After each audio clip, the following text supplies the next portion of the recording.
Hare Krishna, everyone. Welcome back to the Sunday sessions that we are having today. Unlike the regular Bhagavad Gita session, you all know that every first Sunday of the month, we have a special session on practical spirituality. And today, being the first session on practical spirituality of this month, since it's the first Sunday, we are going to have a very interesting and a very important topic, and that is how to visit a temple, because going to temple is a very regular activity for most of the Indians. So it is extremely important that we understand the science behind it. We also understand certain very important principles as to why and how we should attend the temple, and what are the importance of actually going and attending the temple. So that's why we are going to have this very, very important session today as to how we need to go to the temple and what are we supposed to do in the temple. So with this, I would like to start the session today with the invocation prayers, and I welcome everyone here on YouTube as well as on StreamYard. We have Hina Mataji joining us, and hopefully some of them will join a little later. So let's begin with our Pranam Mantras, and the Pranam Mantras will be shown on the screen. So let me switch the screen, and all of you can please join your palms and repeat the shlokas along with me. So that will be really nice. All right, hopefully the screen is visible to all of you. And like I said, this is temple etiquettes that we're going to have today. Etiquette is generally how do we deal with certain things. There are Vaishnava etiquettes. So similarly, how to deal with Vaishnavas, different devotees. So today we're going to discuss a very specific topic, and that is temple etiquettes as to how do we behave and how do we conduct ourselves when we visit the temple. So this is extremely important because it helps us to build our consciousness properly. So as usual, this session I dedicate to my beloved spiritual master, His Divine Grace, A.C. Bhaktivedanta Swami Prabhupada, who is the founder Acharya of ISKCON. And in fact, he himself said that temple and building temple is a very important activity, because this is a place where all the like-minded devotees can congregate and glorify the Lord together. So this is a place where all of us, temple is a place where all of us can build our spiritual life very easily in the association of devotees. So Prabhupada, the very first vision of ISKCON is to build ISKCON temples, and which are the centers for cultural education, because temples are not simply for worship. Of course, it is meant for temple worship and all those things, rituals are followed. But at the same time, temples are educational centers. And that is how it was in the Vedic tradition and Vedic culture. So most of the temples in the olden days were meant for education, spiritual education. And one other very important aspect, along with education and temple worship, was actually giving free food. So prasadam is a very, very important aspect of the temples. And you see most of the temples in India actually have this Annadanam, and it's a very, very big service. In the olden days, in the Vedic tradition, temples never had any hotel. Actually, there was no concept of hotels in Vedic tradition. Anybody who is hungry, they just used to go to the temple. Any travelers, they can stay in the dharamshalas and they can have nice prasadam. So there are many more things like this to discuss, but let's begin with the invocation prayers. So please kindly join your palms and repeat after me the invocation prayers. So that will be really nice. Nama Om Vishnupadaya Krishna Prishtaya Bhutale Srimate Bhakti Vedanta Swamin Niti Namine Namaste Saraswate Deve Gauravani Pracharine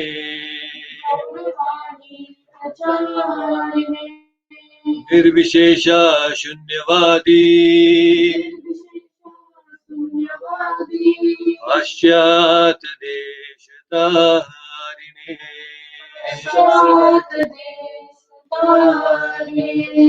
Jai Shri Krishna Chaitanya Prabhu Nityananda Shri Advaita Gadadhara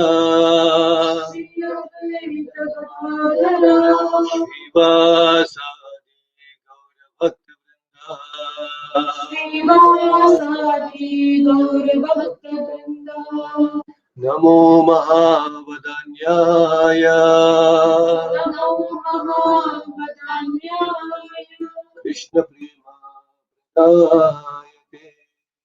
Krishna Prema Pradayate Krishnaya Krishna Chaitanya Namne Gaura Tvishe Namaha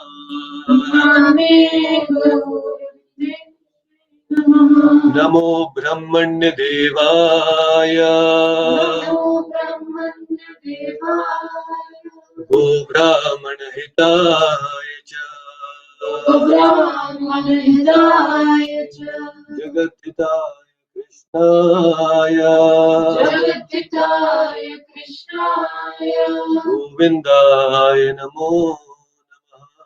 Govindaya Namo Hey Krishna Sindhu Hey Krishna Karuna Sindhu Dinabandhu Jagatpate Gopesha Gopika Kanta Radha Kanta Namoste Tapta Kanchana Gaurangi Radhe Vrindavaneshwari Vrishabhanu Sute Devi Pranamami Hari Priye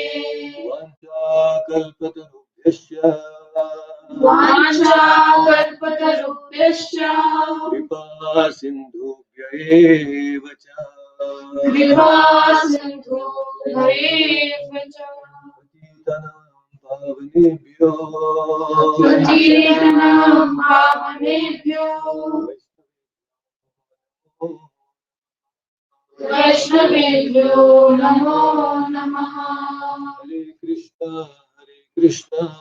Hare Krishna Hare Krishna Krishna Krishna Hare Hare Krishna Krishna Hare Hare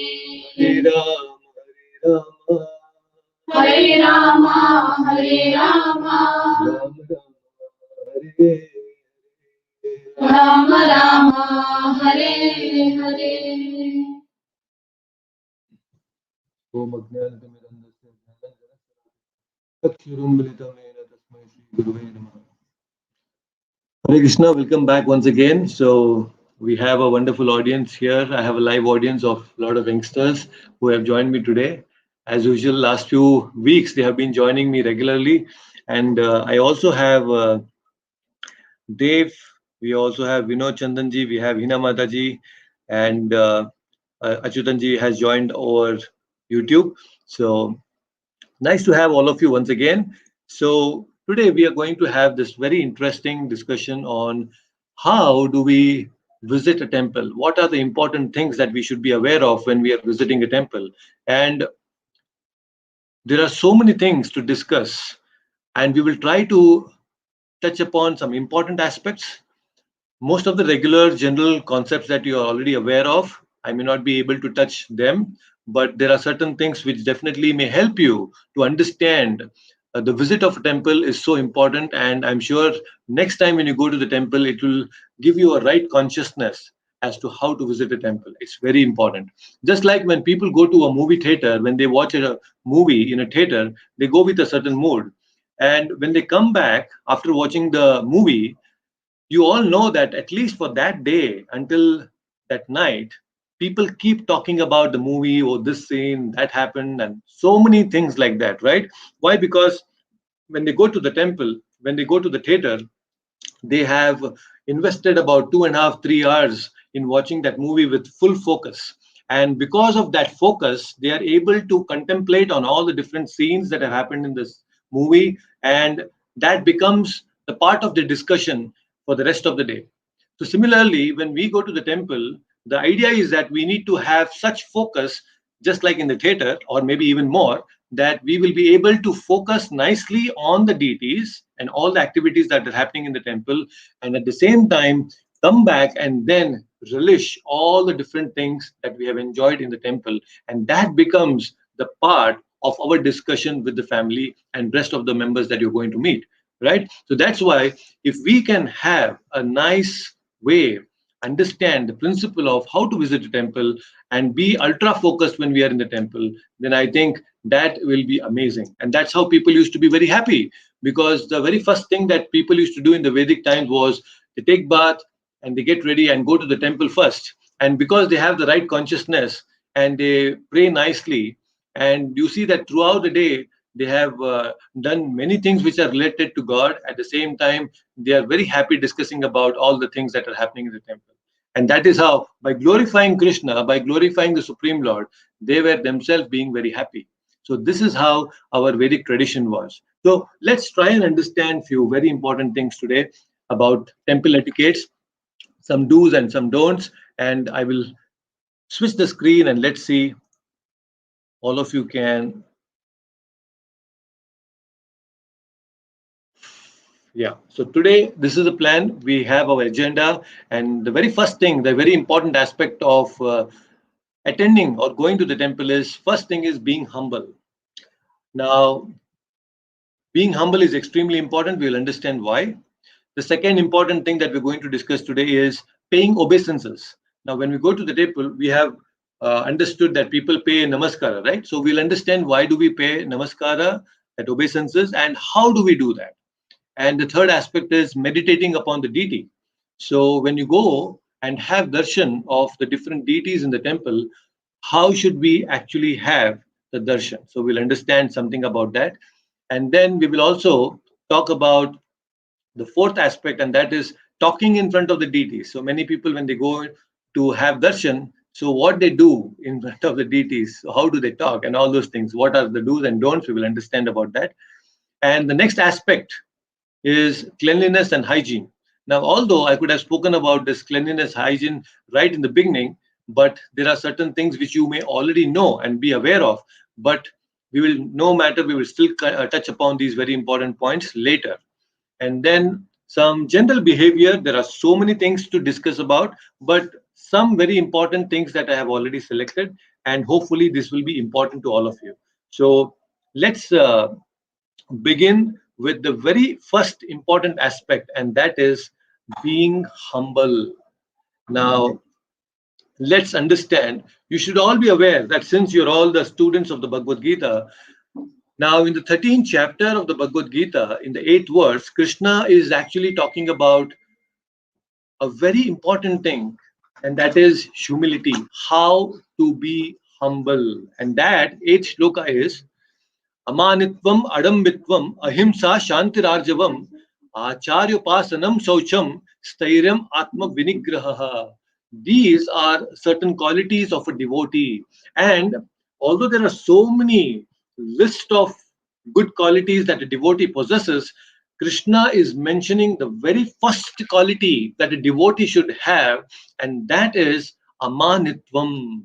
Amanitvam means a person who does not hanker for respect.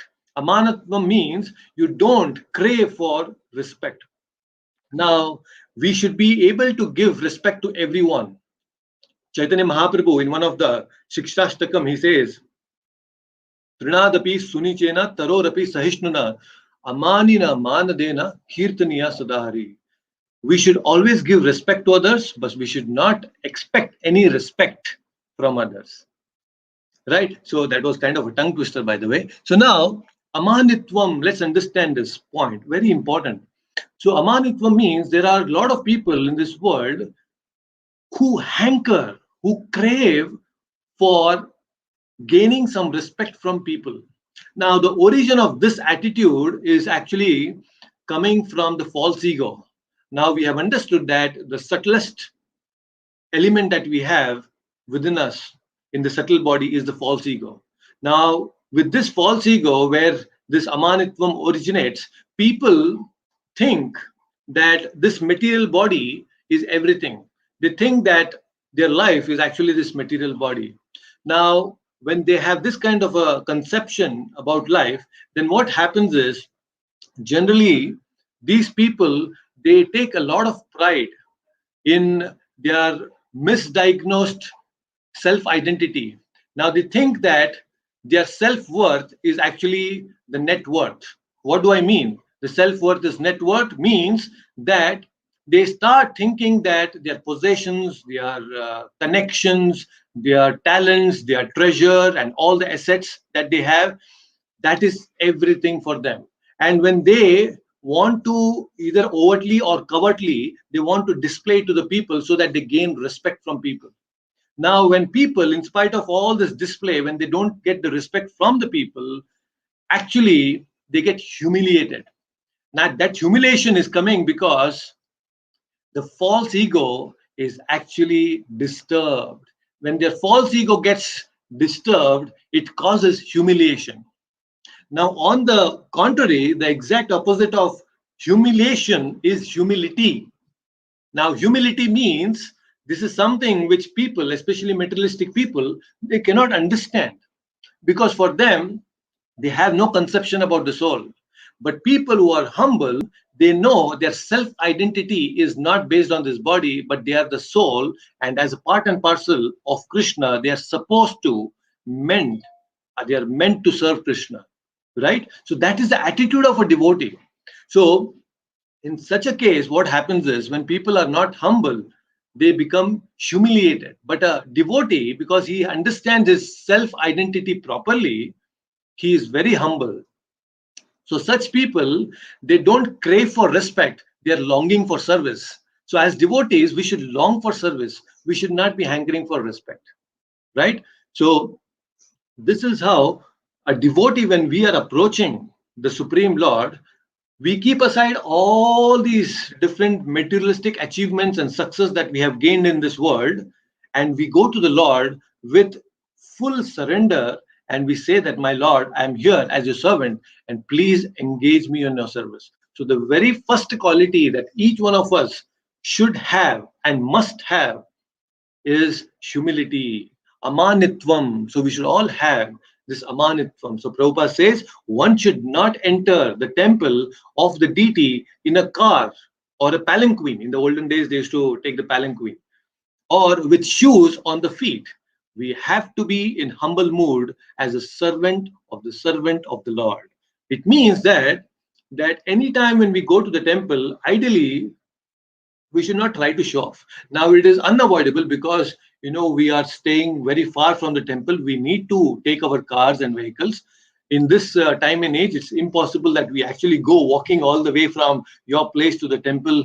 It may be impossible for some of you, but in olden days everything was quite close. The temples were close. You can just walk in, so there was no need of any vehicle or anything else that you can take. But so the idea here is you should not go like a king when you're going to the temple, because the king and the supreme king is the supreme Lord. So we need to be very humble and we should not show off. In fact, in Jagannath Puri, when you go to the Rath Yatra festival, it's an annual festival, the king, even today, of course, there are no kings today, but the person in the royal lineage, he still comes and he sweeps the road in front of the Ratha, so that he's setting an example to the general populace that yes, when the Lord is coming, I'm a servant. Even the king is a servant in front of the Lord. So that tradition is still followed. So we need to be like servants. It's not that, oh, I'm a king, I can just go and very pompously and I will show off all the wealth that I have. Oh, see, my Lord, I have so many things. No, Lord is supremely powerful and is very, very wealthy. He's one of the richest, right? That's one of the opulence of the Lord. So being humble with the attitude that I am the servant of the servant of the servant of the Lord. Gopi Bhartur Padakamalyor Das Das Dasanudasa. We are not servants of the Lord directly. We are servants of the servants of the servants of the servants. 1,000 times like this, we are the servants of the Lord. We cannot become the servants of the Lord. And that's a pleasure. A devotee gets pleasure by serving the Vaishnavas. So this is humility. So we should not be proud. We should be very humble when we are going to the temple.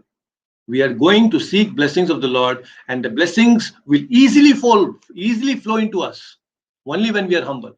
If we have some attitude, then that flow will not be there. Your prayers will not get answered so easily. So if you want your prayers to get answered, then humility is the first principle, the first thing, that quality that we are all supposed to gain. Humility, amanitvam. So next, what do we do? So the next step is offering obeisances. Very, very important thing. Now, we all have understood that we generally see people when they go and they visit the temple, they do namaskara. Now, the general thing is you see that people actually have darshan first and then pay obeisances. But according to the Vedic scriptures, it is said, and all the acharyas have mentioned, that when we pay obeisances, it should be done first. The moment we enter the temple, we should pay obeisances. And how do we do that? The scriptures say, Dorbhyam padabhyam janubhyam urusa shirasha drisha manasa vachasa cheti pranamoshtanga iritaha, which means that there are 8 parts which have to be touched to the ground, to the floor. And this kind of pranama is called dandavat pranam. Danda means stick. So when you go to the Lord, you should fall like a stick in front of him. Just like a stick, you should fall. Dandavat pranam it is called. What are the 8 parts of the body? The very first thing is dorbhyam, your hands. So when you fall flat on the ground, your hands should touch the ground. And not just one hand, both the hands should touch the ground. So both your hands should touch nicely. And then padabhyam, your legs. Janubhyam means your thighs. Then urusa, your chest region. And then shirasa, your forehead.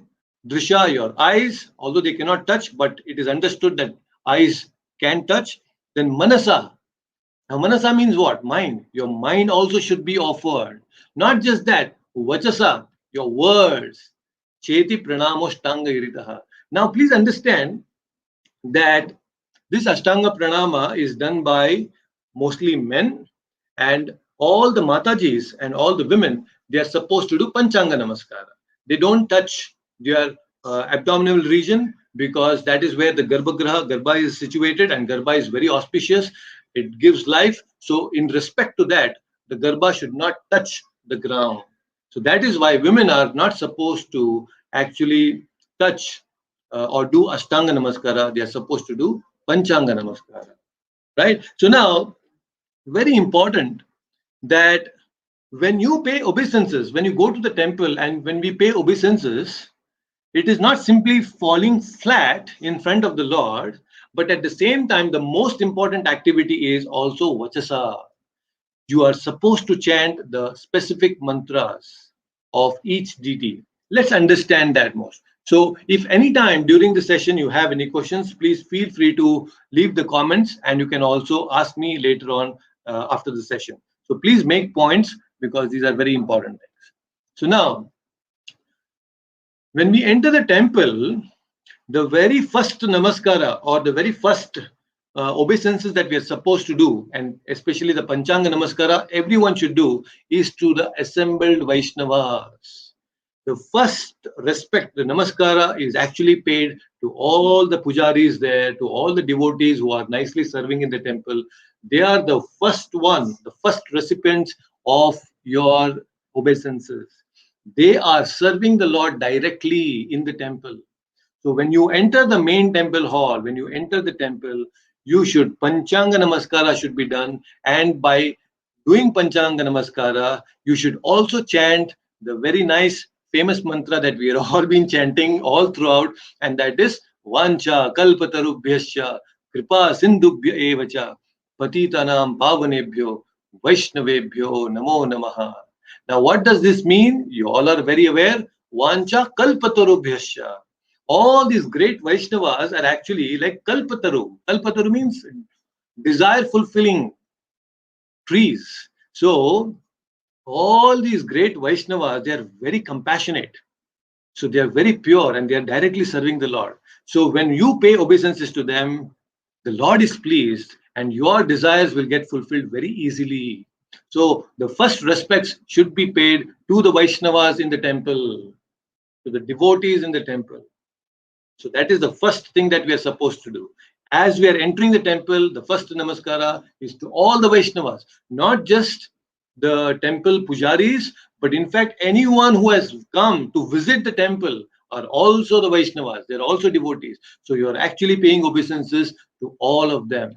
So that's very, very important.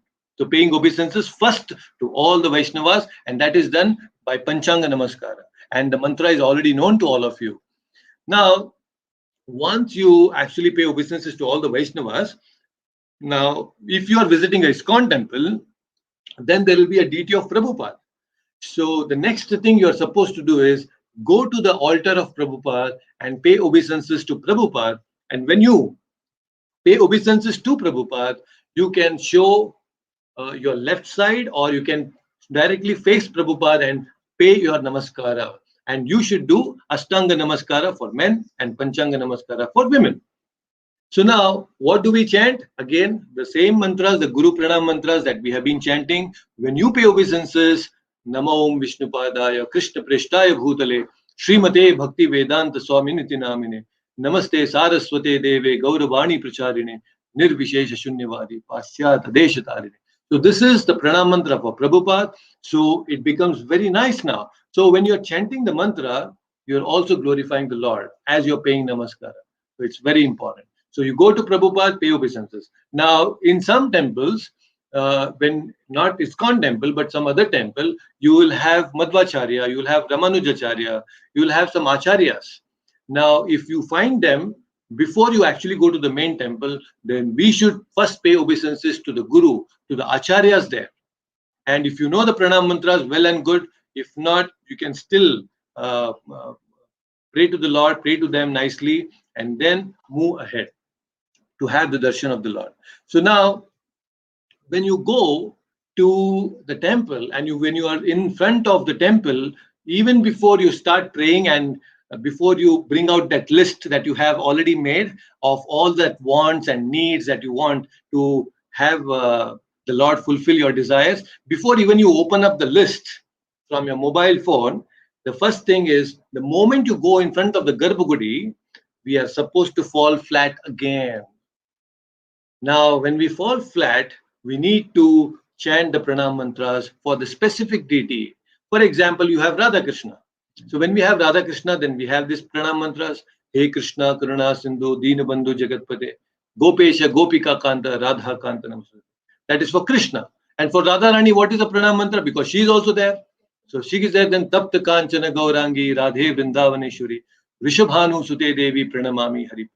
So this is how, when we pay obeisances, we are supposed to vibrate our tongue. That's why Vachasa, when you are doing Dandavat, we are supposed to offer our Vacha, our power of speech should be utilized. Because when you utter the Pranam Mantras, even your Manasa will get controlled. Your Manasa will start focusing on the Lord. So that's why vibrate your tongue when you're paying obeisances. So it's important that we learn all these different Pranam Mantras. Now, in ISKCON temples, generally you see there are 3 sets of altars. There is Nitai Gauranga, there is Radha Krishna, and then at the end there is Krishna Balaram or Jagannath Baldev Subhadra. So when you are paying obeisances, you're supposed to show the left side to all the Vishnu Tattvas and all the incarnations of Vishnu and Krishna. We are supposed to show the left side of our body and then pay obeisances. Now for all the Devatas, like Shiva, for Ganesha, Durga, we're all supposed to show the right side of our body and then pay obeisances. Only for Guru, we are supposed to face directly, or sometimes in some temples, because the arrangement is such that we can show the left side also to the Guru. But we can approach the Guru directly. That's why we can pay obeisances, namaskara directly, face to face to the Guru. We cannot approach the Supreme Lord directly, nor the Devatas directly. That's why we show the left to the Vishnu Tattvas and right to all the Devatas. Right? So this is the principle that we are supposed to follow. So now coming back to the point, when there are three altars in a row, so we first go to the first altar, which is to the left, so that we pay obeisances to Nitai Gauranga, to Radha Krishna, and then to Krishna Balaram. So this is how we need to pay obeisances. Now, interestingly, I have seen many funny things happening in the form of namaskara. So I have seen that many people, when they visit temple and they are doing this namaskara, there are some funny things that have happened. You know, people do this push-ups. So when they go in front of the temple, they fall in front of the deity, in the front of God, Radha Krishna, as if they are doing some push-ups there. So you see that they'll be doing some exercises right in front of the Lord. And it's very, very funny to look.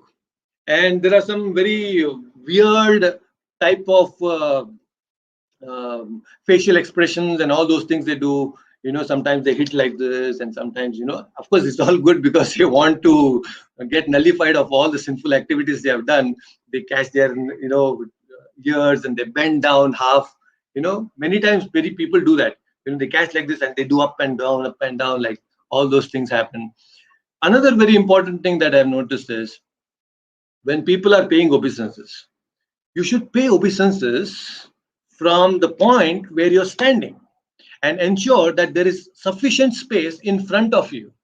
So many people, what they do is, when they're paying obeisances, they're standing and then they suddenly bend down and try to touch the ground with their hands, and then they stretch their legs backward. What happens is, when they do that, there's a person or somebody standing there, you stretch, you touch your legs to them, you kick them. All those things should be avoided. It's very, very improper to do. So when you're standing, your legs should remain in the same position and ensure that there is sufficient space in the front. And then you pay obeisances in the front without stretching your legs behind, because if there is someone standing behind, then your legs will touch them and disturb their prayers. Right? So that should not happen. So please ensure that these things are taken care while paying obeisances. Very, very important. Okay, so let me see if there is any question. Okay. All right. So let's go to some more very interesting thing. So if there are any questions, please make a note. Now, pranam mantras, please try to practice them. When you are paying obeisances, it's important that you know the pranam mantras of the major deities or the temple that you're visiting regularly, at least the pranam mantras of that particular deity. For example, if it is Lakshmi, if it is Durga, if you know the pranam mantras like Shiva, Radha Krishna temple, anyway you're attending, and you know these mantras, but other mantras also you can try to learn, and that will be really nice. And if not, if you don't get anything in mind, you really don't know anything of all these pranam mantras of different deities, at least chant the Hare Krishna Maha Mantra. If you don't know anything, just chant Hare Krishna Maha Mantra thrice in front of each deity, and that will be still sufficient. Irrespective of which deity it is, you chant Hare Krishna Mantra, and then it will be really nice, if you don't know. Okay. Now, once you have paid the namaskara, now the next aspect, the most important aspect, is how do we meditate upon the deity? Now you want to have darshana of the Lord, right? So when you are having darshan, then it is important, how do we have this? So you have gone to the temple with humility, you have paid your namaskara to the Vaishnavas and to the different deities, to the acharyas, and now you're standing firm and with full devotion in your heart. Now you're looking at the deity. So how do we do that? Darshan, how do we have darshan of the Lord? It is said in the Srimad Bhagavatam, Ekai Kasho Nangni Dhyanubhavet Padadi Yavad Dashitam Gadabhrataha Jitam Jitam Stanam Apohyat Dharayet Param Param Shuddhayati Dhir Yata Yata, which means that when you are actually having darshan of the Lord, especially Krishna, you should first actually have the darshan of the lotus feet of Krishna. When you go to have darshan, when you have this beautiful deity in front of you of Krishna and Radha, you should first visualize and see, have the darshan of the lotus feet. And then gradually from the lotus feet, you're supposed to look upwards to the knees, and then the thighs, then the pelvic region, then the chest of the Lord. Then finally see the face of the Lord, the smiling face of the Lord. So that is the process of actually having darshan of the Lord. That is how we are supposed to meditate on the Lord. This is how Srimad Bhagavatam has explained to us. This is the best way to actually meditate on the Lord. And Prabhupada says that anybody who does this kind of meditation on the Supreme Lord, have darshan in this form, then all their sinful reactions all will get burnt. It's a very nice process of burning our sinful activities, the reactions, right? So this is how we are supposed to have darshan. So next time when you go to the temple, very nicely and peacefully, part by part, from the lotus feet, you can gradually go up till the nice lotus face of the Lord. And in fact, the Srimad Bhagavatam also, there are 12 cantos. Now the 12 cantos, the first two cantos represent the lotus feet. And the 10th canto, the Dashamaskanda, actually represents the mukha, the face of the Lord. So there are many details. When we are discussing Srimad Bhagavatam, we'll let you know about it. But this is how gradually, when like we progress from first canto to the 12th canto and have the darshan of the Lord while reading. So similarly, in the temple, you have darshan of the Lord while from the lotus feet. That will be really nice, and gradually come to the lotus face.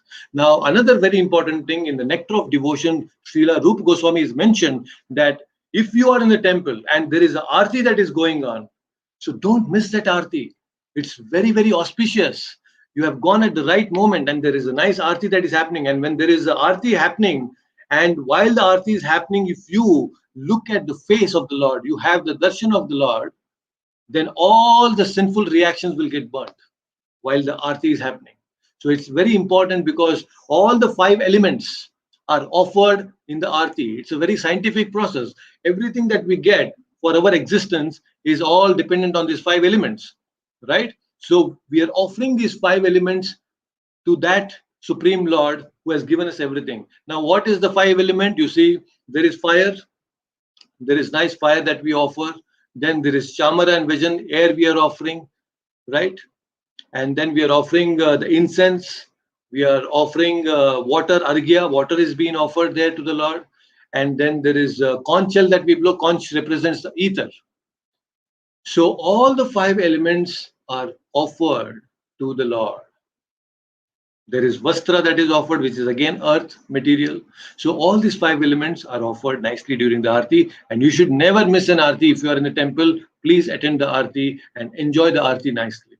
Very important. So this is how we are supposed to meditate on the deity. So next time when you go, please remember this and try to follow and practice this, and it will become a habit eventually. So now, another very important aspect, talking in front of the deities. So this is something that we should be aware of. What are we not supposed to do when we are in front of the deities? Now, many times we go with the family and we are visiting some other temples outside of your city. So what happens is, generally in that hustle and bustle, we tend to talk loudly. So in front of the deities, we are not supposed to talk loudly. He's the Supreme Lord. Just imagine there is Prime Minister Modi in front of you. When he's there, you're quite grave. You don't talk frivolously, right? We are very, very careful when we are talking to anybody when there is a senior person in front of you. So similarly, the Supreme Lord is the supreme senior of everything and everybody. So we need to be very cautious. We should not talk loudly in front of the deities. We should not quarrel in front of the deities. I know most of us will not do, but sometimes when people of different communities, they come together, and like I told you, there will be some push and pull. There is a possibility that the quarrel can happen. Now, this also is not simply applicable to the deities in the temple. This is also applicable to your own puja room. to your temple in the home. So there are also deities. So there are also nice deities. So you cannot actually talk loudly. You can talk maybe in the living room where the TV is there, or maybe in your bedroom you can yell. But in front of the deities, you cannot. Now, for example, Hina Mataji and Dev and all of you, you have bought Laddu Gopal. So in front of Laddu Gopal, you cannot quarrel. Now you cannot chastise. Now Vinodji is very angry on Dev or maybe Ved because he has not done his homework. You cannot chastise Dev or Ved in front of the deity, Laddu Gopal. Laddu Gopal will feel bad about it. So you should not. So you can chastise him somewhere else, maybe in the bedroom or in the balcony or somewhere else, but not in front of the deity. Then you should not speak harshly to others or speak angrily. In front of the deities, you cannot speak angrily because each and everybody is the living entity who is a part and parcel of Krishna. Krishna doesn't like somebody calling or speaking ill about others, right? Just like a father and mother, they don't like their siblings fighting all the time. It becomes very difficult for them.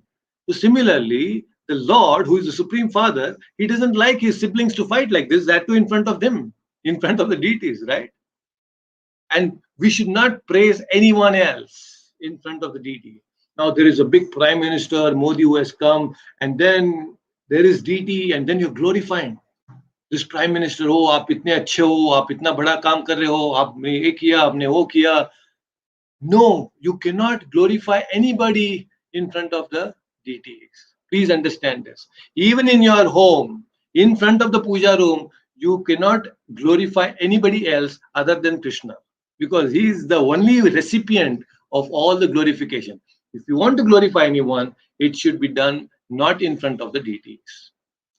It's very important because all the glory is the most glorious and he's supposed to be glorified. You can glorify others somewhere else, but not in front of the deities. This is an offense. We cannot speak ill names. I already covered it. And then we should not criticize the demigod. So many people take it for granted that, oh, now I have become a devotee of Krishna, so I can chastise all the Devi Devatas. No. Devi Devatas are all great servants of the Lord. We cannot chastise them. They have taken some big responsibilities. So we cannot chastise them. We cannot criticize. Of course, we cannot chastise demigods. They are much powerful, but we cannot criticize the Devatas. It's improper.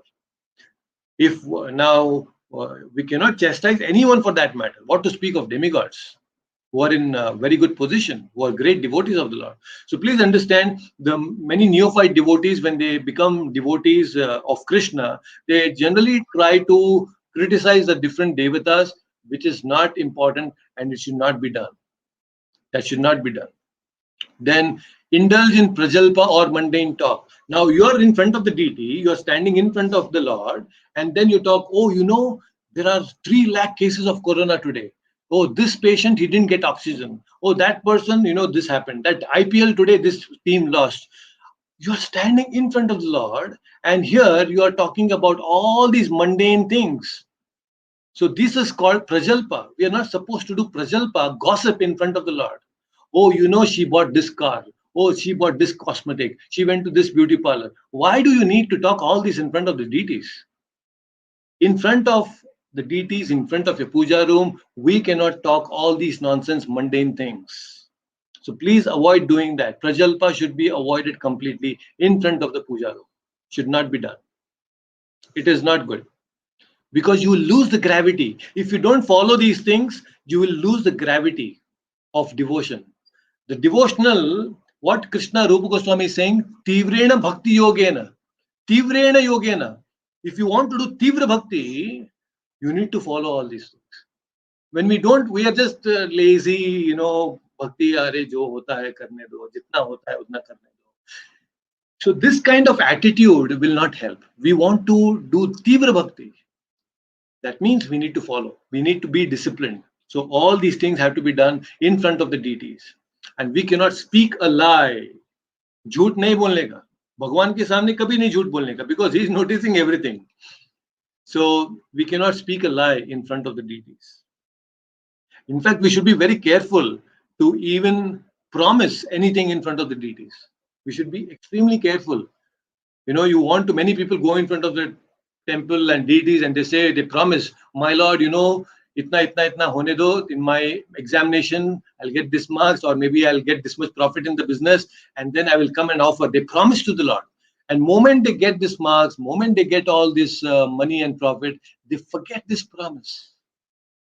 So we should be extremely careful before we promise anything in front of the Lord, and we should also not lie in front of the Lord. So please take care of all these things. If at all you promise anything, then make a note of it somewhere. And then, you can always remember, because most of the time you promise and you forget. So moment you promise, please make a note. And then maybe you can go and offer your things later on, right? So it's very, very important. So these things, I hope it is very clear to you. Talking in front of the deities, you should avoid all these different things so that you build tivrena bhakti yogena, right? So now the question is, Prabhu, sometimes we need to talk, right? In practical things, there are people, some guest who has come.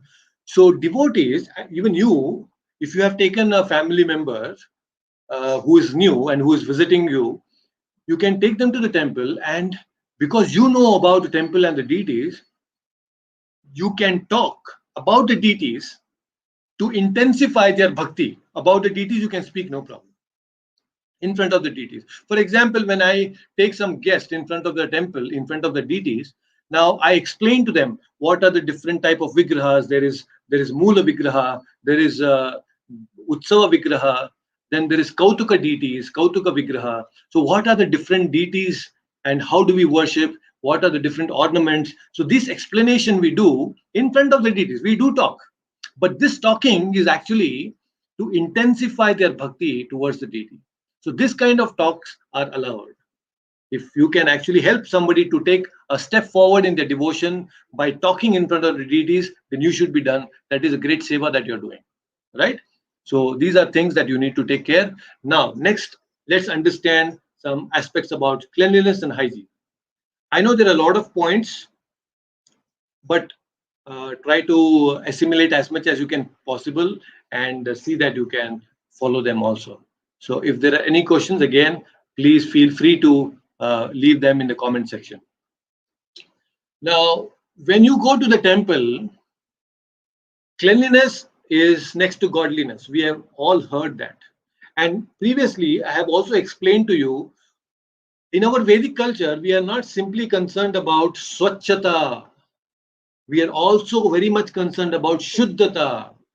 So there is a lot of difference between swachhata and shuddhata. Now, actually, many people, they eat nicely, and then they wipe all that to the clothes. Now your hand is swachh, it's looking clean, but it is not shuddha. I told you many times that how people in the Western world, they go to the toilet and they use that paper to clean. Now that is swachh, it is not shuddha. Only when you clean yourself with water, then it is shuddhata. So that is why we should understand that we are not simply here for swachhata. We should actually not just have Swachh Bharat, we should have Shuddha Bharat. So now, when you go to the temple, wear fresh clothes. What do I mean fresh clothes? It's not that you, every time you go to the temple, you wear some new clothes that you have bought. No. Fresh clothes means those clothes which are washed. Now, many people have this habit that they wear a particular cloth, a shirt or whatever it is, and they go and hang it. And next day or maybe a day later, they wear again the same t-shirt or the shirt, the same cloth. Now, it is not good. It is not good for your consciousness. Because when you wear a particular cloth for a day, it has gone through so much of dust and all that sweat and so many things. It is unclean. Once you wear a cloth for a day, should not be worn again. Now, when you wash it, it becomes fresh. Then that fresh clothes, such fresh clothes which are washed, should be worn to the temple. You should wear fresh clothes. After taking bath, we are supposed to go to the temple, right? Wearing fresh clothes. And what type of clothes now? We should wear very modest clothes. Now, it's not that, you wear some shorts and then you wear some short skirts and all those things and go to the temple. No, that is not allowed. Now, temple has a certain mood. Now, that mood has to be set. You cannot actually go wearing a nice dhoti kurta and go to the pub. It's not possible. So if I wear dhoti kurta and I don't go to the pub, but I'm just saying, just imagine people will think like, who is this alien here who is coming and dancing with us, right? The mood doesn't set. So similarly, when you're going to the temple, you cannot actually wear all these hanky-panky things, all the stone jeans, and then go to the temple. No. In fact, in our temple, anybody, especially the foreigners, when they come and they're wearing some short clothes, we actually give them dhoti to wrap around, or we give them, or for the ladies, we give them some nice long skirts to wear, and then they enter the temple. Actually, even in your own house, we should not actually go in front of the temple or do puja with shorts. We cannot wear shorts and do puja. Not, many people have this habit, they just take bath and they come out of the bathroom wearing the gamcha, the towel, and go to the puja room and worship. No, that is improper. You should not do any puja activity wearing the towel. Towel should be wiped and kept aside, and then wear a fresh cloth and then do puja. So wear modest clothes. And I had told this earlier also, when you go to the Vishnu temple, especially, you should not wear red and blue clothes. In front of Krishna, we are not supposed to wear red and blue clothes. This is the principle. So avoid wearing red and blue clothes. This is what the Shastras say. So this is how we need to wear simple clothes, very nice, neat clothes, and then enter the temple. And especially in the olden times, women also, they cover their head when they go in front of the deities. So you will see mostly in the North India, women have this culture of putting that odni or dupatta above their head. They cover their head in front of the deities. And it happens in Gurudwaras also. Women, they cover their heads when they go to the temple. It's a very nice etiquette. It's a sign of humility. We are all trying to be humble. Now, these days, modern women, they go with all their hair open, mukta varaja. It is craziness. They are actually mad women. It's really crazy. It's actually a sign of devils, all the pichashis. When a woman actually wears or leaves her hair open, she attracts all the negative energies. There are a lot of negative energies roaming around, and when the hair is not tied, then the negative energies actually enter through the hair for women. And it's a sign of tamoguna. If you're opening your hair, it's a sign of tamoguna. The influence of tamoguna is more. So even men, when we wear shika, we tie the shika with the knot. We don't leave the shika open. It is tied. It's important that we always go with tied hair in front of the deities. No muktavarajas, right? We are not devils. We are devotees. Right. Okay. So now when we are entering the temple, we should have clean hands and feet. So most of the temples we have seen, they have some facility for water to hand wash and feet. You should nicely, in fact, not just hand and feet. You can take little water, you can gargle a little bit, you can take a little water, touch your eyes, ears, nose, and maybe sprinkle a little water. If not, at least hands and legs should be washed properly. And then, because you have to leave your footwear, right? First, leave your footwear. You cannot wear footwear, unlike the churches. In the church, you can wear footwear, then you can enter. But in our temples, you cannot wear footwear. You can wear socks. It's allowed. But shoes cannot be worn. Shoes cannot be worn in the temple. And this is very common, and I'm sure most of you very nicely follow this. You understand why we do it, right? So leave the footwear, wash your hands and legs, and then go ahead. So the next is, one should not enter the temple hall without having washed one's hands and feet after eating. Now, it is possible that when you go to the temple, sometimes the prasadam counter is right in the beginning. You get tempted and then you eat the prasadam even before you have darshan. It is not a right thing to do. Generally, you take the prasadam after the darshan. But some people, they take prasadam and they eat it. Now, when they eat it, their hands are all juta.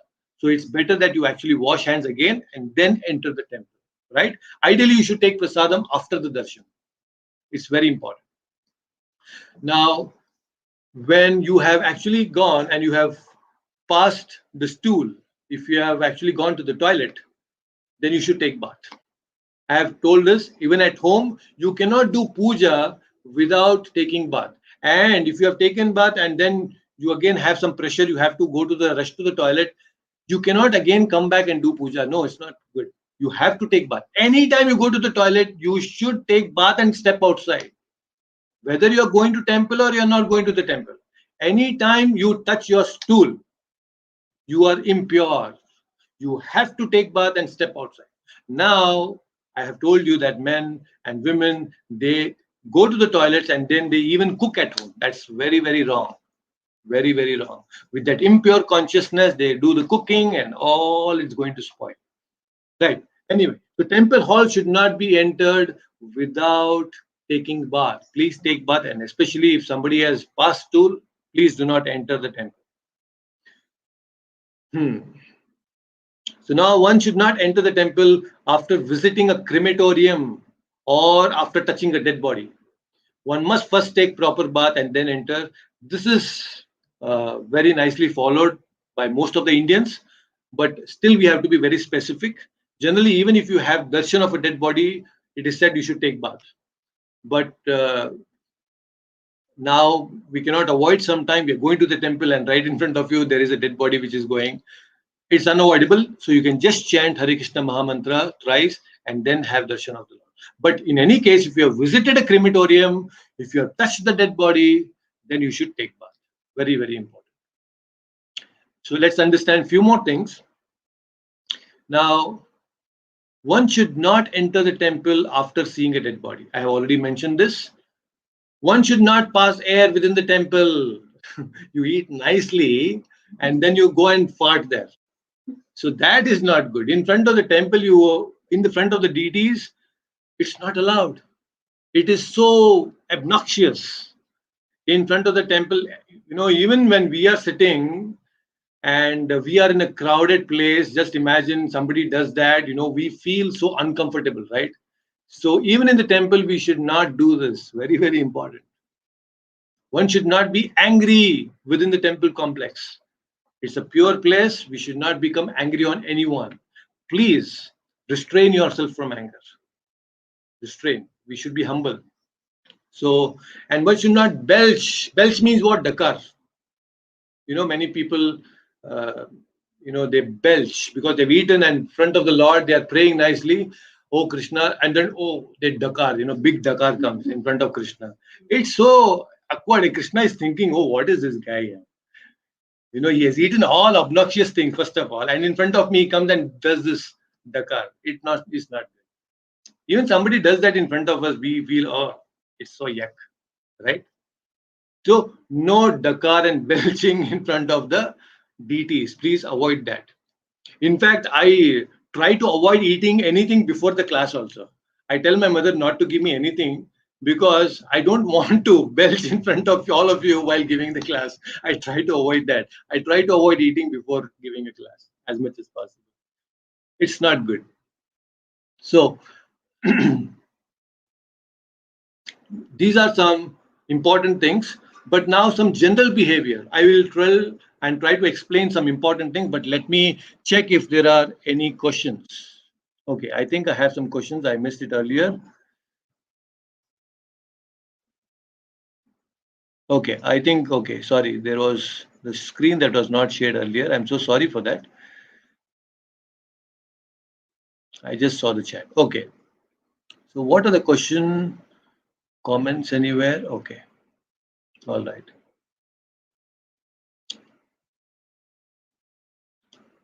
I think now it should be visible. So let's go and continue from where we have stopped. I'm sorry earlier those screens were not visible to all of you. Okay. So general behavior. I have some points made here, list of some very important things. One should always remember that one is a devotee and is representing a Guru and Krishna. Whether in temple or at home, at work, in the office, or on the street, one should conduct in a way that draws appreciation to Guru and Krishna and should avoid all conduct that will bring Guru and Krishna disrepute. So you're all becoming nice devotees. You want to improve in your spiritual life. And it is quite evident to people. When you become a devotee, it's quite evident. They start looking up to you. So we should be extremely careful. The onus lies on us that we cannot misbehave in the public. We are representing the spiritual master and Krishna. Our behavior should be such that people should become even more respectful towards Guru and Krishna. They should become appreciative about the whole ISKCON movement or towards the devotion that you're doing. We should not act improperly. Our behavior should be very, very important. We should conduct ourselves very nicely so that people gain appreciation for spirituality. If we are simply saying that, oh, I'm spiritual, I'm doing this, I'm going to the temple regularly, but we are misbehaving with the people in general, then people will not respect us. They will not take our words seriously, right? So we should be very grave when we become spiritual. Then, as far as possible, devotees should avoid wearing all the items that are made by leather. Now, we have those leather which actually comes by slaughtering animals, sometimes even cows. So leather should be avoided. Now, like leather shoes, there can be leather bags, there are wallets and those watch straps, many things. So leather items, generally it's a dead cells. You're wearing dead cells onto your body. You're taking all those dead cells, you're carrying those dead cells. So try to avoid. You can have those fox leather these days. Fox leather is available, so you can wear them. So that is good. I mean, it's artificial leather, fox leather. So now, leather items should be avoided, especially while going to the temple. Please avoid. Then, many times it so happens that people may criticize you either in the temple or at home. We should, with dignity, try to tolerate them. What is tolerance? How do we tolerate? We will explain in again another session, but try to tolerate all the criticism that you're going to get. Let not your false ego overpower your devotional aspects, right? Now, while one may certainly take precautions against being cheated or take action where necessary, one should be careful not to get into quarrels, indulging in useless arguments, and so on. These are some general behaviors. I'm sure you don't do this, but try to avoid quarrels and trifles between people. Now, in the temple or anywhere else, a devotee should be very careful, particularly careful while dealing with the opposite sex. A man should be very careful dealing with a woman, and a woman should be careful while dealing with a man. It's very, very important because women is considered to be like fire and a man is considered to be like a butter. So when butter and fire come together, the butter will melt. So it's very, very important that we should not freely mingle. It's not good for a spiritual growth. It's very important that this particular aspect is taken care of. And generally in temples also, there are separate queues for men and women. There are separate sitting place for men and women because this has to be taken care. This has to be taken care. So our Vedic culture is very careful to keep men and women separate so that our consciousness is very pure, right? So Srila Prabhupada, Srila Rupa Goswami says that a devotee should not neglect all the ordinary dealings. Many times the basic courtesies when dealing with people should not be forgotten. Many times it so happens that, we take granted for people, some people, especially it is said that familiarity breeds contempt. So when you become familiar with certain people, then you gradually start losing respect for those people. The more familiar you become with something, the importance will start declining, right? It happens with people, it happens with things. Familiarity breeds contempt. So that in that situation, we tend to forget some basic courtesies of saying thank you or maybe saying sorry to people. So these basic courtesies should not be given up. Anytime you talk to people, you should have this either call them by Hare Krishna, you should say thank you should say sorry whenever required. These basic courtesies a devotee should follow. Now, again, to touch someone with one's foot is offensive. If one has to walk past seated devotees in the temple. For example, there is a lot of crowd in the temple. Just imagine there is so much of crowd, and then you have to walk through, and it's very much possible that your leg may touch some devotee sitting there. So when you're actually going, you should show your hand. You should raise your hand forward a little bit, and it's an indication for people sitting there that they will move. Then they will make some space for you to walk. So please extend your hand so that people know that you're going to walk, and they'll make some space for you. Just don't walk like that, touching your feet everywhere. Now, in the temple, when you're sitting, you should not show your feet to the deities. I have seen many people, they sit in the temple hall and they show their feet, they extend their feet towards the Lord. So that is improper. We should not show our feet to the deities. We should not show our feet to Tulsi. If there is Tulsi pot, Tulsi Maharani anywhere, you should not show your feet. Even at your home, when there is Tulsi around, you should not show your feet to Tulsi Maharani. Right? And you should not show your feet to the spiritual master, to the acharyas there. And you should also not show your back. You should not show your feet, and you should not show your back to the deities in front of the temple. Even at home, in the puja room, when there is a puja room, you should try to avoid showing your back and feet to the Lord. Very, very important. Be conscious, because the Lord is there. He is there in front of you. He's watching everything. So be very conscious that you should not show the feet and back to the Lord. Right? And then one should, as far as possible, avoid sitting with one back. I've already mentioned this to you.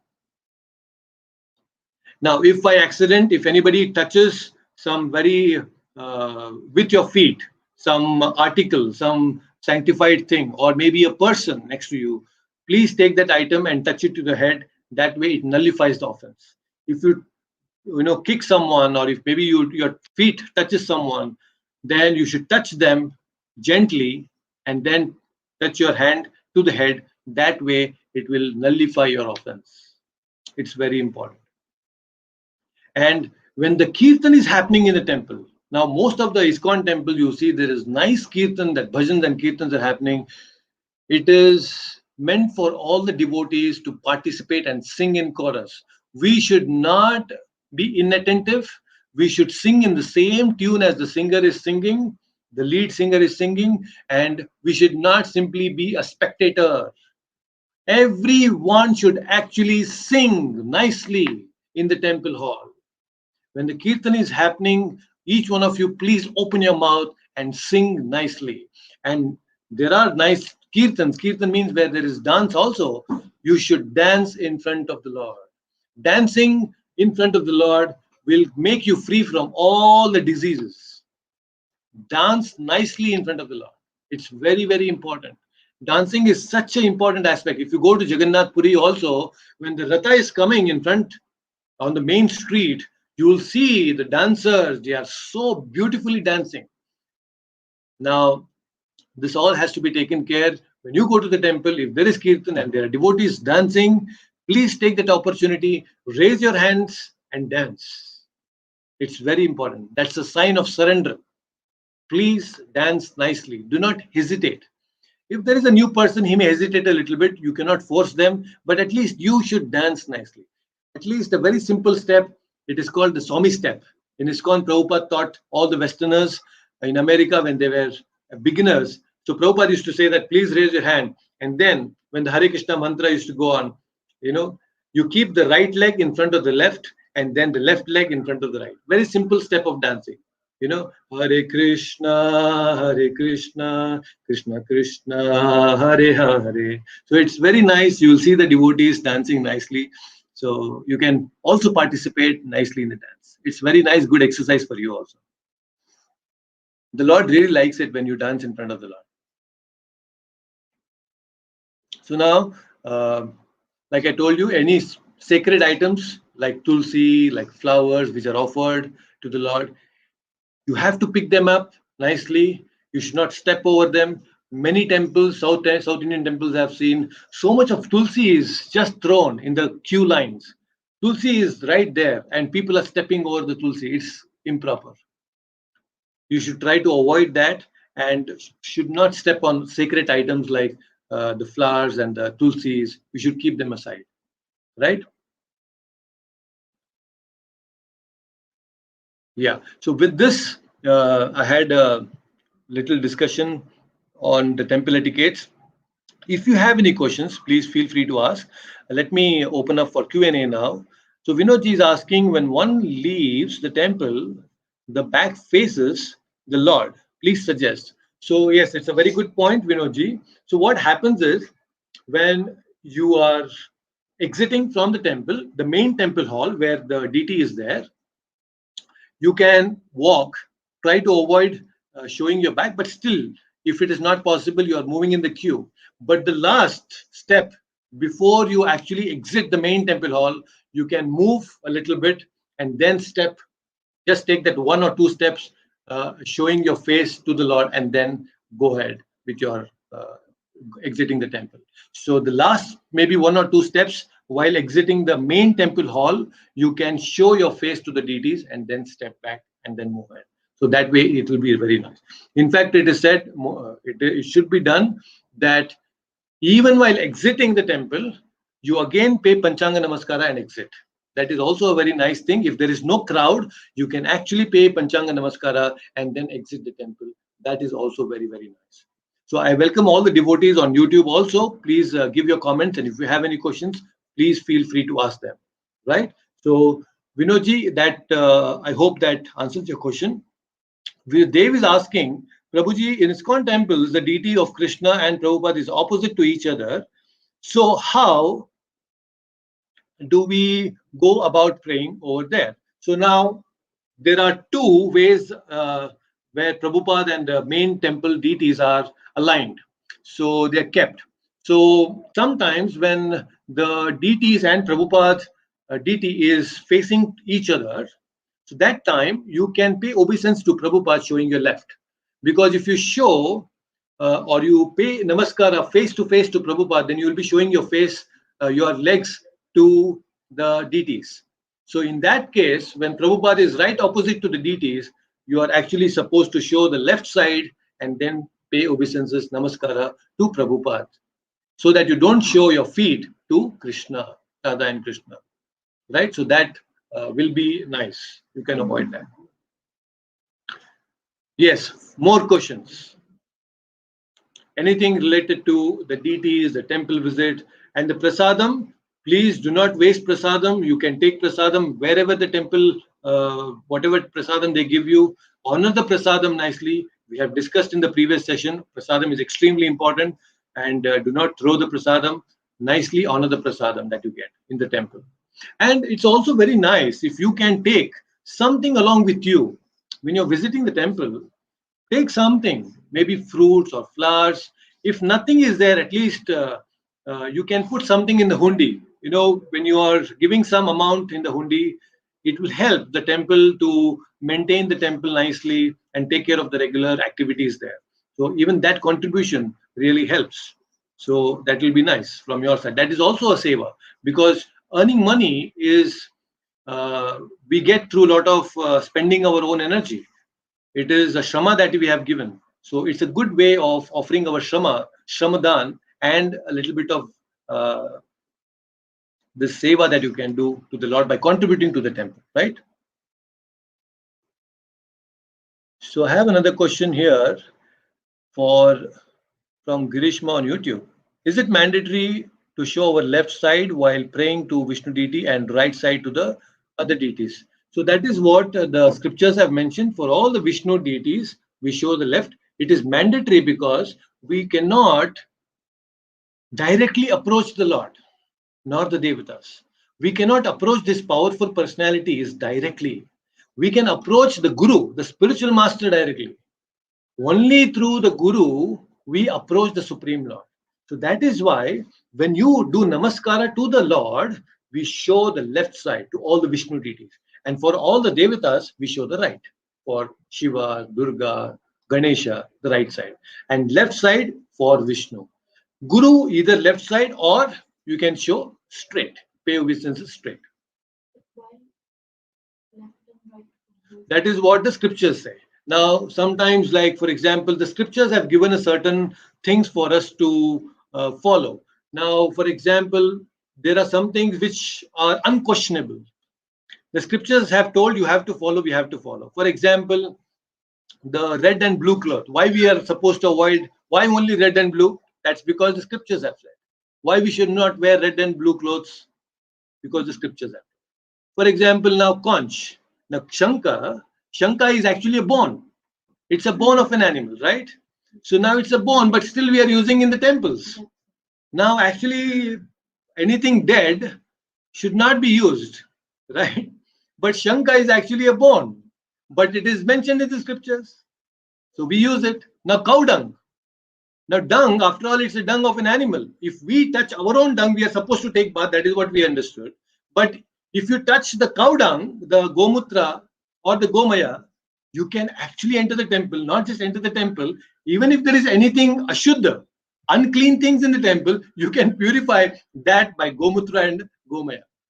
So that is how pure it is. So that is what scriptures say. So similarly, why left, why right? That is because the scriptures. They have certain reasoning behind it. So anytime when we take pradakshina also, we should take pradakshina in a clockwise direction. You showing your right side to the deities, we take pradakshina. What is this pradakshina? Pradakshina means that, oh my Lord, every step of my life, whatever sinful activities I commit, please excuse me and purify me of those things. That is why we take pradakshina. So now for Vishnu deities, we take 4 rounds. We do 4 pradakshina for Krishna. Any temple of Vishnu, we take 4 pradakshinas. It's very important. So you are nullifying all the sinful reactions by taking pradakshina, showing your right. We do not do pradakshina in anti-clockwise. So when I was in a college, I was studying my engineering. I used to visit a temple nearby, and once I saw a lady. She was doing a pradakshina, anti-clockwise. She was moving around, and the pujari got so wild, and he said, "No, this is improper." In spite of the pujari, I think she was a little crazy. She still continued. So the pujari was very upset. So it is improper to do apradakshina. We should do pradakshina properly. Extremely important. So that is how pradakshina is important. And then prasadam I have already explained to you. Achyutanji is saying, let me see what his question is. So Achyutanji is saying that, Prabhuji, we have learned from our young age to sit down and relax before leaving the temple. Any significance? Yes, it is a good way to meditate on the Lord. So now when you sit down, a very good point that you brought, Achyutanji. So when we sit, again, we should ensure that our feet is not visible, especially if you're wearing a dhoti. It's very nice, easy to cover the feet. But in pants, especially these days, people wear those tight jeans. They cannot even sit properly. So we should sit. We should sit in front of the deities for a while and meditate.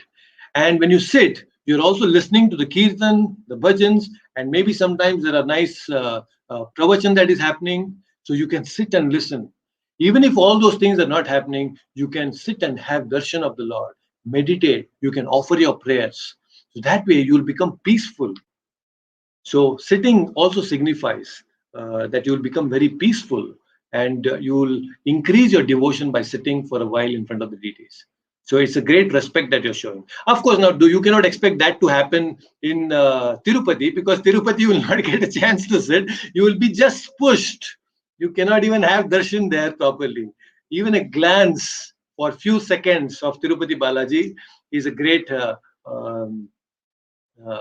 or to say honor, or maybe it's a great benediction that we are going to get if we can have a glance of Tirupati for a few seconds. You'll be just pushed. So you cannot sit in those temples. But of course, you can come out and then pay obeisances. Another important thing in Sri Vaishnava temples, especially in South Indian temples, when you go, you cannot, or you are not allowed to pay obeisances in front of the deities. That is because they ask you to do namaskara before the Garuda Stamba. There is a Garuda Stamba, there is a flag post. So in Sri Vaishnava temples, they don't allow you to do namaskara in front of the deities. You should do namaskara before the flag post, because Garuda is there. Because if you do namaskara, then your feet is showing to the Garuda, they don't like it.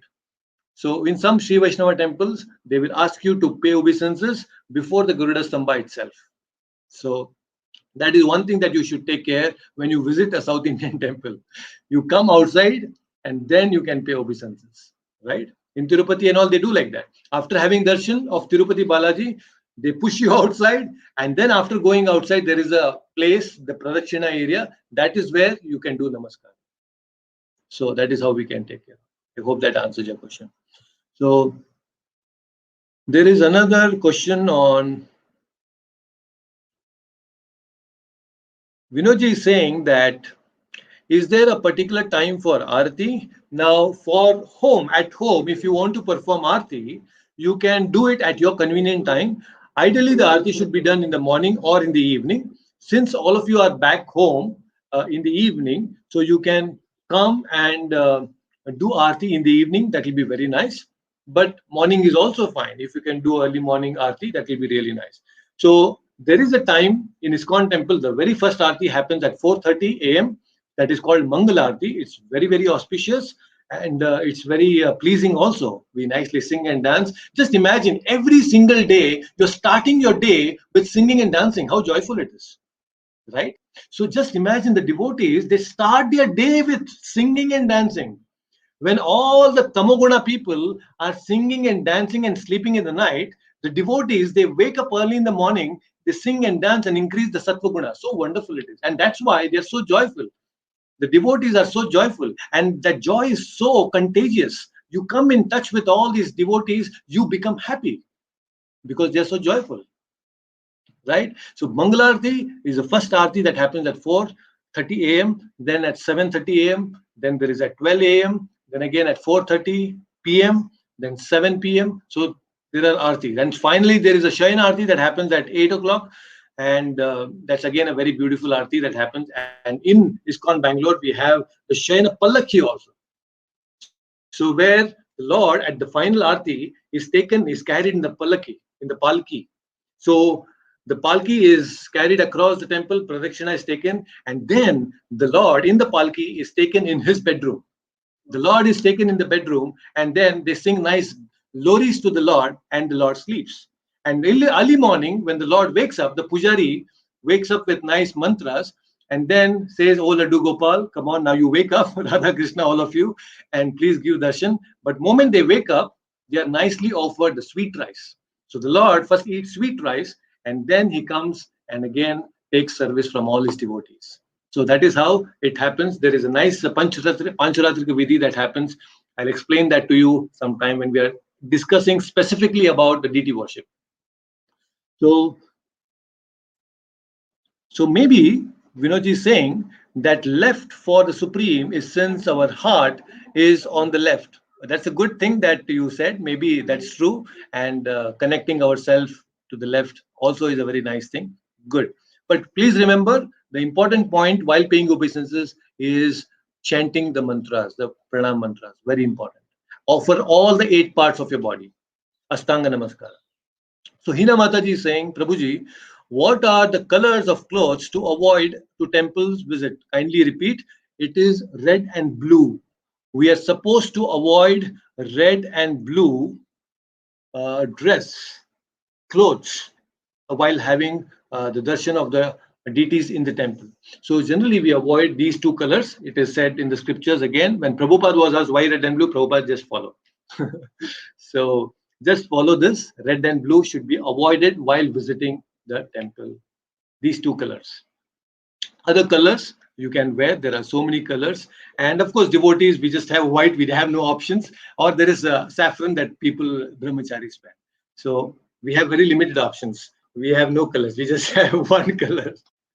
So others can wear other colors, especially women can be very colorful. So please wear. So Girishma is asking,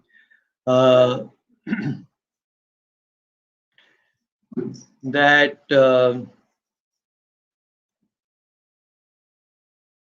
Pradakshina process,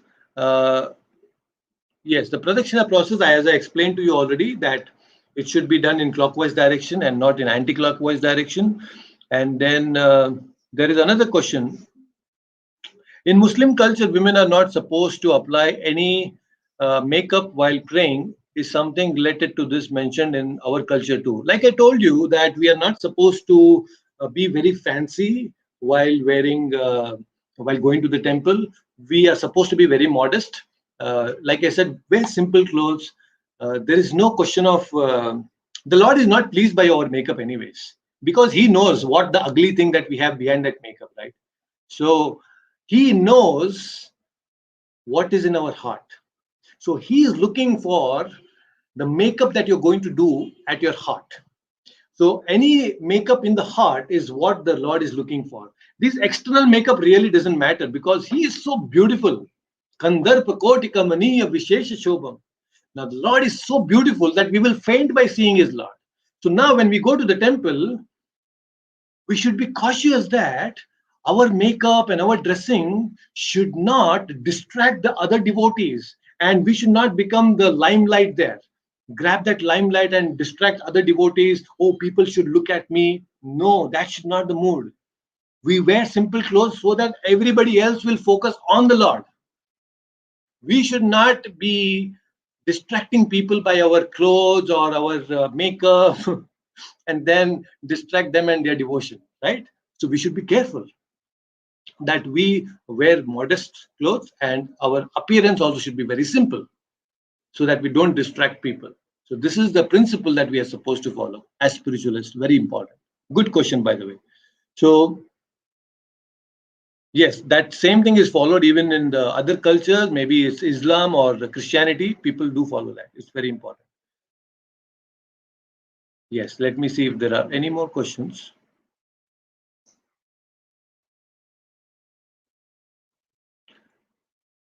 Okay. So you see, so these are few things that we wanted to discuss today and share with all of you. So please try to apply these principles in your day-to-day life and follow them when you go to the temple next time. Keep those in mind, and when you do this repeatedly, it becomes a part of your consciousness. So it becomes very automatic when you go to the temple, and it becomes a very nice thing for you too. So this is what happens when you are in the association of devotees. You learn a lot of things. So anything else that you want to ask? Anything else that you want to ask? I know, being Indians, we have been taught these things since our childhood, but of late, the new generation has lost all these things, and they are missing the touch of these important aspects of temple visit. Yes. So there is another question here. So Girishma is saying that she's asking how, what is the significance of ringing the bells? You know, when we go and ring the bell, so that's also a very auspicious sign. We have these bells also. And when we ring the bell, you are actually getting the attention of the Lord. You are saying the Lord that I'm here to come, I have come here to take your darshan. So when you actually ring the bell, you are attracting the attention of the Lord. Just like when a pujari is offering a plate of some bhoga, he offers while ringing the bell. When he's doing the Aarti, he rings the bell. Why? It's because by ringing the bell, he is actually getting the attention of the Lord. Similarly, the bells are there to get the attention of the Lord. My Lord, I am here. I'm your servant and I have come here to serve you. So I'm present here. Please shower your mercy upon me. So that is why we ring the bell. And while ringing the bell, it's again a very auspicious thing. It creates a mood of devotion, and we'll be able to pray nicely. And like I told you, anytime when you offer your prayers next time, how should you end your prayers? Let me see who gives the right answer. How should you end your prayers? Every time. Yes, they've got it right. If you so desire. Whenever you end the prayer in front of the deities, you should always end with saying that, my Lord, this is what I want, this is what I think is good for me, but you can fulfill this if you so desire. Give that control to the Lord. That should be our prayer. So another thing I'll tell you, Achyutanji, you asked me about sitting in the temple. While you're sitting in the temple, you can learn the prayers of great devotees like Prahlad Maharaj prayers, Dhruv Maharaj prayers, Kunti Maharani's prayers, Bhishma Pitamaha's prayers. All these different prayers are there. You can learn these prayers and you can offer these prayers to the Lord because they are great devotees and they have already offered their prayers. Just by repeating those prayers, the Lord is pleased. The Lord also likes to listen to the prayers of the great devotees. And when you are chanting those prayers, the Lord is pleased by you also. Right? So please learn those prayers. I have already shared some of the prayers, so please learn them. Why Yes. people touch their head and looking at the wall. Yes. Again, it is not mandatory. The question is, why while taking pradakshina, some people try to touch their head to the backside of the temple, the Garbhagudi. Now, again, since while taking pradakshina, that's the closest that you can go to the deity. So that is why I think that's one reason why they feel that by touching the Garbhagudi with their head, they're actually touching their head to the lotus feet of the Lord. Since the Garbhagudi is also non-different from the Lord himself, so it is very nice that you can go and touch, because we cannot touch the deities directly because we are wearing impure clothes, we are not suchi. Only the pujari can go and touch. So this is a nice opportunity for us where we can go and touch the Garbhagudi and touch our head from behind. Good. So I think we have discussed and covered a lot of things today. So please repeat these process in future, and I think you will learn a lot of things, and you will see your mood will gradually change. You will really appreciate these things more, even more. You will start appreciating the beauty of the temple, the beauty of the deities even more when we follow these beautiful principles, right? So good, we had discussed some very nice important things today in the practical spirituality session, and every first Sunday of the month we will continue with many more different topics with practical spirituality and some very nice themed sessions. So this will help you to grow in your spiritual life very, very easily. So next Sunday we will continue our Bhagavad Gita session from where we have left. So until then, please take care, all of you. There is so much that is going on in the world. There are many people suffering because of the COVID. So stay safe. But I am very glad that I had a live audience today in spite of all the COVID situation. We were so happy that I have a nice group of people, and we did a wonderful session today. So please take care, and we'll see you again next Sunday. Hare Krishna. Hare Krishna.